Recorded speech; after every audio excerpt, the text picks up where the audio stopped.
Hello po sa inyong lahat mga ka-crypto. Ako po si Pinoy Crypto Trader at sa video na ito ay atin pong pag-uusapan ang tungkol dito sa isang price projected timeline para kay XRP kung kailan po niya mahihit ang presyong $1.2 or 94% price surge po yan mula sa kanyang kasalukuyang presyo or current market price. At ayan, bago po tayo magpatuloy ay nais ko lamang po munang bigyang linaw ang aking disclaimer kung saan ang nilalaman po ng video na ito ay hindi po ito isang financial advice. For education and information purposes lamang po ang layunin nito. Maliban po dito ay nais ko na rin pong magbigay babala na wala pong kahit anumang group chat ang Pinoy Crypto Trader. Ayan, prominent market analyst Egrag recently predicted that XRP would rally 94% to the $1.2 price target, citing the imminent breach of 3 pivotal resistance threshold. Kaya ayan, ang kilalang analyst po na ito ay walang iba kundi si Ginoong Egrag. Ayan, ay nakakailang beses na po tayo ritong na-content itong si Egrag. Ayan, talagang isa po siya sa mga paboritong mga technical analyst or market analyst ng mga news outlet. Kaya ayan, siya po yung nakapagsabi na magkakaroon na raw po ng isang price rally itong si XRP at ito po ay aabot ng 94% na pag-angat sa presyo at yan po ay ang katumbas po nito ay nasa $1.2 na price target. Kaya ayan, napakalapit na daw po itong mangyari. Ayan, dahil sa malapit na daw pong mabasag yung kanyang tatlong pivotal resistance threshold dito. Kaya yan, analysts presented an XRP chart on the 12-hour time frame, calling attention to multiple resistance and support levels for the crypto asset as its current price position. He drew out these pivotal levels with varying colored lines. Kaya yan, meron po siyang ipapakita rito na i-check po natin mamaya yung kanyang chart at mas maiintindihan po natin yung kanyang analysis dito. Malinis naman po yung chart ni Ginoong Egrag, kaya ayan, nagugustuhan ko na rin po yung kanyang pagpipresent na kanyang mga technical analysis kasi madali lamang pong maintindihan.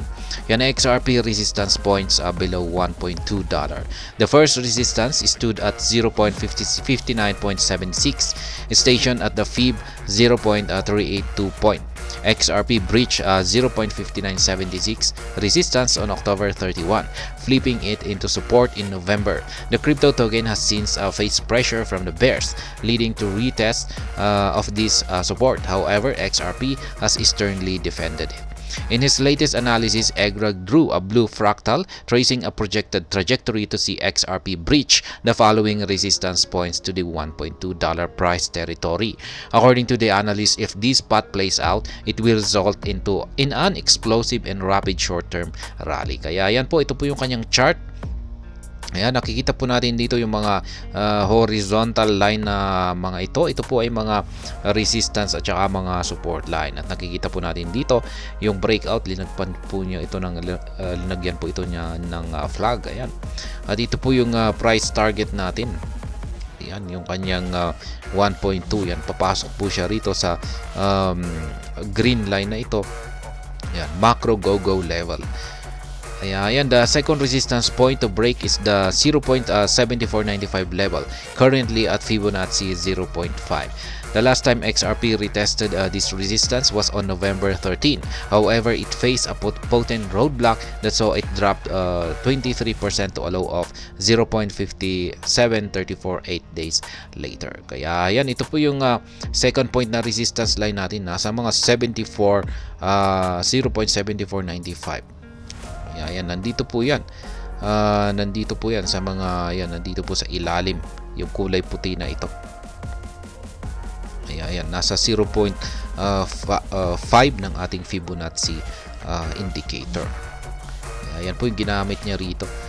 Ayan, Egrag is convinced the asset will conquer the 0.7495 resistance this time around. Should this occur, the third resistance point at 0.9399 would come into play. This was XRP's peak price this year, attained on July 13 upon the ruling from Judge Analisa Torres. Kaya ayan, mukhang mababasag niya raw yung resistance line dito sa 74.95, 0.7495. Ito po yung kulay puti na ito, at kung pag nabasag po niya ito ay aakyatin po niya yung kanyang previous high noong yung inakyat po niya na mataas na presyo nung inilabas po ni Judge Analisa Torres yung kanyang summary ruling nitong mga nakalipas na buwan na panig po kay XRP or Ripple. Kaya yan, dito ay baka posible po niyang mahit yung 1.2. Kaya yan, the price zone has presented the biggest roadblock to XRP's rally, hedging against the token's uptrend to high levels on July 13.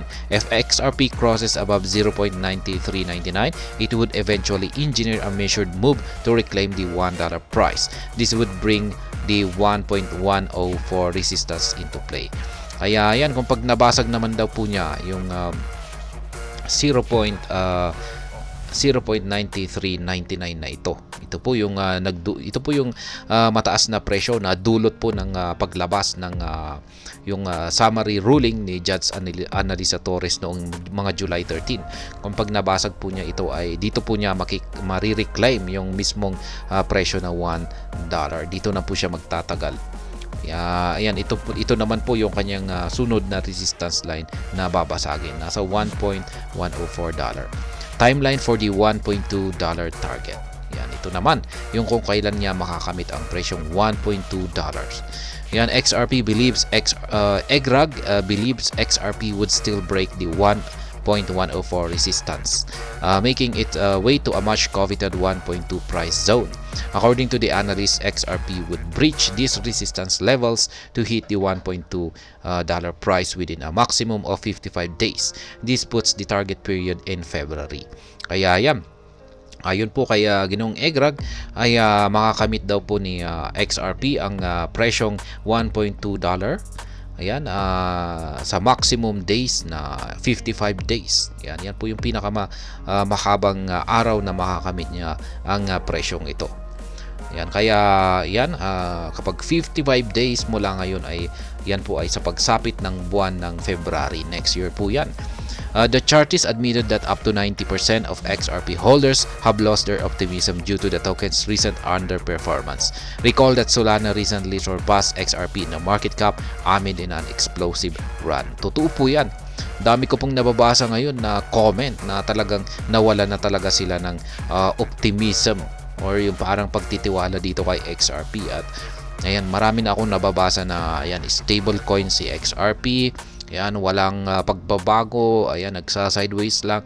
Totoo po yan na talagang nagpapakita po talaga siya ng underperformance. At talagang totoo po yan. Mapapatunayan po natin yan sa ating mga chart. Pero kung pag talagang solid, para naman po sa talagang mga solid na holders at investor ng XRP ay hindi pa rin po, marami pa rin po sa kanila ang naniniwala. Talagang aangat po itong si XRP. Katulad na lamang po nitong si EGRAG. Kaya EGRAG further called attention to a possible drop to 0.55 or 0.50. However, he remains convinced that the asset would eventually skyrocket in price, touting such a drop as a potential springboard for a more substantial run. XRP currently trades to 0.6165. Hitting $1.2 from this point would require 94% surge. Kaya yan, ayon po kay EGRAG ay may posibilidad pa rin daw na bumagsak ang presyo ni XRP sa mababang presyo na 0.55 or 0.50. Kaya ayan, mukhang talagang marami po talagang madadali rito na yung mga mahihina, yung mga may weak hands. Ayan, ay talagang malalaglag po talaga sila rito kung pag nangyari ito. Pero base naman po kay EGRAG ay malabo raw na mangyari yung pagbagsak ni XRP sa ganitong presyo. Ang kanyang nakikita rito ay mas mataas po ang posibilidad na ito ay mag-i-skyrocket or aangat po ang kanyang presyo. Kaya kung sakali man na bumagsak ito sa ganitong kababang presyo, 0.55 or 0.50, parang ang tingin niya raw po rito ay parang springboard daw po ito. Na kung pag bumagsak po ito sa presyong ito ay mas lalong mataas naman yung kanyang aakyatin pagkatapos nito. Kaya yan, Yan po ang prediction ni Egrag muli. Aakyatin daw po niya ang posibleng aakyatin daw po niya ang presyong $1.2. Ayan, paglipas ng 55 days or 55 araw, at yan po ay magaganap sa buwan ng February next year po yan.